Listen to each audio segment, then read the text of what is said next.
The cold November wind swept across the battlefield as the armies gathered near the Black Sea.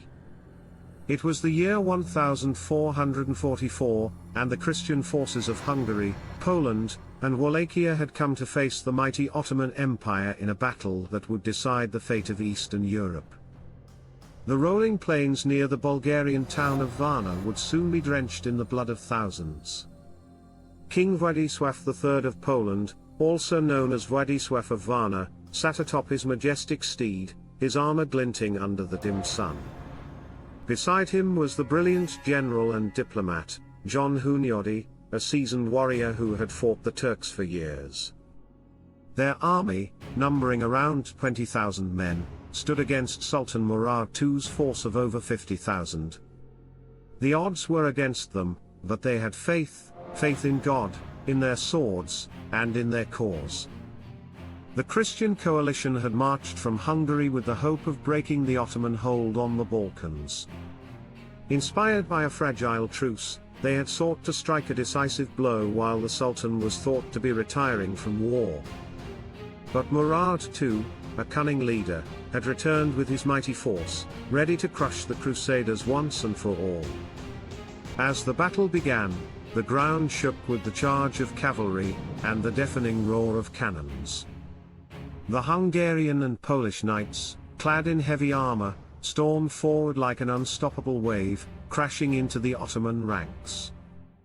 The initial assault was fierce, and for a moment, it seemed as if victory was within reach. Hunyadi's strategic brilliance allowed the Christian forces to push back the enemy wings, gaining ground inch by inch. On the left flank, Wallachian forces led by the voivode Vlad Dracul fought bravely, their curved swords flashing as they engaged the Janissaries, the elite soldiers of the Ottoman army. The battlefield was a whirlwind of steel and blood, with warriors falling by the hundreds. The air was thick with the smell of sweat, mud, and death.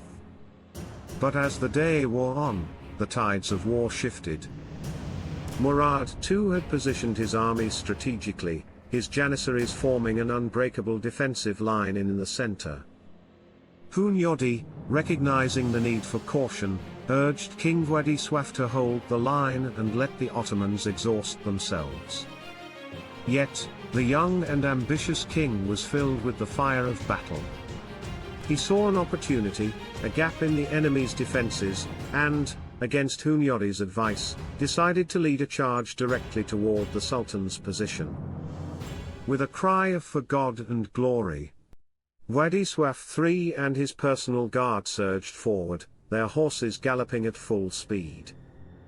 The Polish king's sword gleamed as he rode into the heart of the enemy ranks, hoping to strike down Murad himself. The Janissaries, however, were prepared. They quickly closed the gap, surrounding the young king's contingent in a deadly trap.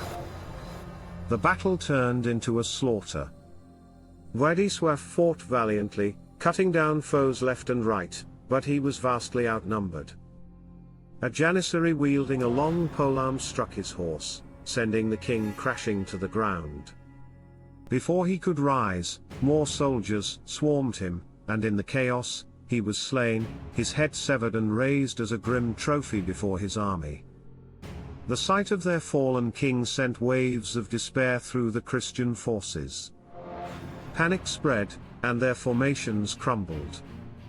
Hunyadi, realizing that all was lost, ordered a retreat. He and the remnants of the army fled, leaving behind thousands of dead. The battlefield was littered with corpses, broken banners, and shattered weapons. As night fell, the Ottomans stood victorious. The crusade had been crushed, and with it, the hope of driving the Turks from Europe. Murad II, though bloodied, had secured his empire's dominance over the Balkans.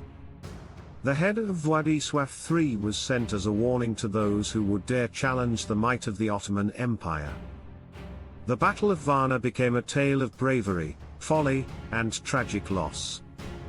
Władysław III's reckless charge ensured his place in history as a fearless yet doomed warrior, while Hunyadi would continue to resist the Ottomans in the years to come. But the defeat at Varna marked a turning point, one that sealed the fate of Eastern Europe for centuries.